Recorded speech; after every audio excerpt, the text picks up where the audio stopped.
Bonjour à tous et bienvenue dans cette série de podcasts sur la RMN. Dans cette première vidéo, nous allons voir les bases avec l'introduction à la RMN, puis l'application d'un champ B0 et la perturbation de l'état d'équilibre.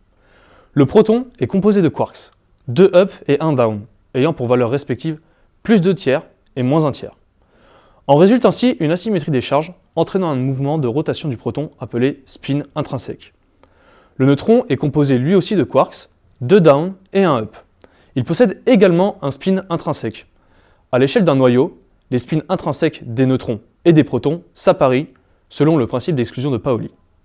Dans ce cas-ci, les protons vont s'apparier tandis que le neutron va rester isolé. C'est ce dernier qui va donner le spin nucléaire, créant ainsi un mouvement de rotation appelé précession. C'est la condition indispensable pour l'utilisation du noyau en RMN. Selon ce principe, tous les atomes ne possédant pas de spin nucléaire et sont donc pas utilisables en RMN. Dans un exemple, dans le cas du carbone 12, composé de 6 neutrons et 6 protons, toutes les particules sont appariées. Il n'est alors pas utilisable en RMN. En revanche, le carbone 13, composé de 6 protons et 7 neutrons, sera lui utilisable en RMN. En médecine, on utilise essentiellement l'atome d'hydrogène. Le corps humain étant composé essentiellement d'eau, on y trouve un grand nombre de protons. Les spins de ces derniers sont orientés aléatoirement, leur sommation est donc nulle. Lors de l'application d'un champ magnétique statique B0, les spins des protons s'alignent sur ce champ, soit en position alpha parallèle, soit en position bêta antiparallèle, avec une majorité d'orientation alpha. La sommation des spins ne sera alors plus nulle, permettant l'apparition de la composante d'aimantation longitudinale. Plus B0 est intense, plus le nombre de protons orientés en alpha est important, et donc plus le vecteur d'aimantation sera grand.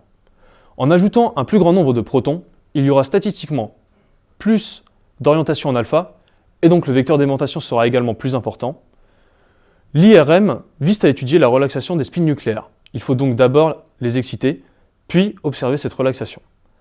L'application d'un champ magnétique tournant B1 à la fréquence de l'Armor, fréquence à laquelle précèdent les protons, permet la mise en phase des spins. Ils entrent alors en résonance. Il y a alors apparition de la composante transversale. Lors de l'application du champ B0, les protons précédaient tous à cette fréquence, mais n'étaient pas en phase. La composante transversale était alors nulle. Cette application permet également l'égalisation des populations de protons en alpha et en bêta, entraînant la disparition de la composante longitudinale. Merci d'avoir suivi la première vidéo.